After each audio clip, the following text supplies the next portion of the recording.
ku soo dhawaada qaybtii saddexaad. Xaliimo Khaliif Cumar Magool waxay tagtay magaalada Hargeysa sanadkii 1961 iyadoo markaas ka timid Gaalkacyo, halkaas oo ay ka ahayd kabalyeeri maqaayad shaaha lagu cabo sida uu ii sheegay abwaan Jabiye.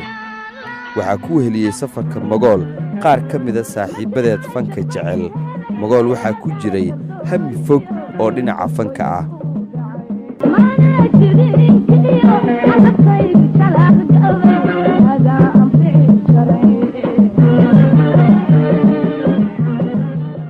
markii ay gaareen degmada Ceerigaabo, asxaabtii la socotay waxa ay go'aansadeen in ay hakiyaan safarkooda, waxayna ku laabteen Gaalkacyo. Magoolna waxaa ku jiray go'aan ay horay u qorshaysatay oo ay ku raadinayso inay caan baxdo, taas oo keentay inay safarkeeda horay u sii wadato, keligeedna gaartay magaalada Hargeysa sida ay ii sheegeen Sugulle, Guutaale, Jabiye iyo Faadumo oo ahayd Magool walaasheed.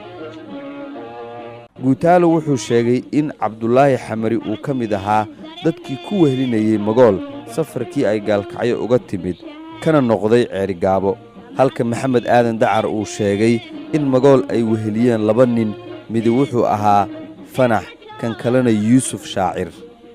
waxay doonayeen inay bandhig faneed qabtaan, laakiin waa suurtageli weysay. Guduuda Carwo sidoo kale waxay ku raacday Dacar in Magool markii ay timid uu la socday nin la dhihi jiray Fanax.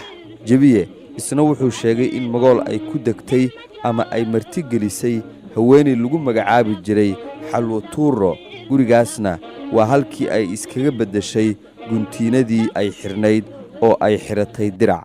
markii ugu horreysay ee uu Sugulle la kulmo Magool dabayaaqadii sanadkii 1961 muusiga Soomaaliyeed wuxuu ahaa mid bilow ah oo markaas sii xoogaysanayay, lagana sii ambaqaaday halkii uu uga tegay Cabdi Sinimo kadib markii uu bilaabay balwadda sanadkii 1943. erayadeeduna ka mid ahaayeen balwoy hoy balwoy waxa ibaleeyay mooyaane. markiiba shumaca fanku wuxuu ku sii baahay Boorama ilaa Hargeysa, Jigjiga ilaa Jabuuti, ugu dambayna Addis Ababa, halkaas oo heesteedii ugu horreysay lagu duubay lagana baahiyey reediyow Addis Ababa.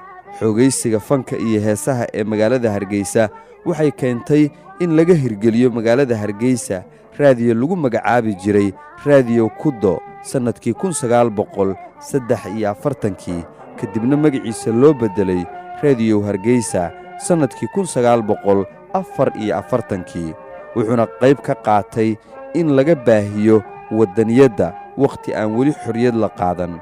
sida uu sheegay Sugulle, markii ay Magool Hargeysa timid dabayaaqadii sanadkii 1961, baahida loo qabo gabar heesaa ah aad ayay u weynayd, maxaa yeelay Soomaaliya oo ah dal islaam ah uma aysan oggolayn gabdhaha inay fanka qayb ka noqdaan.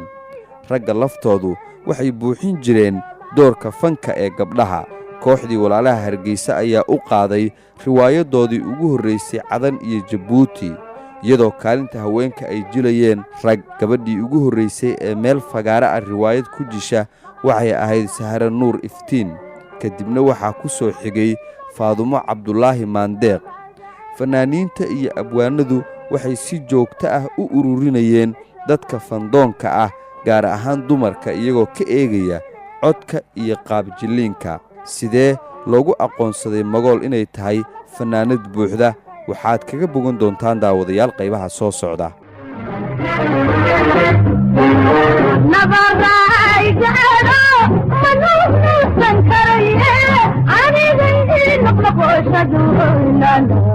aniga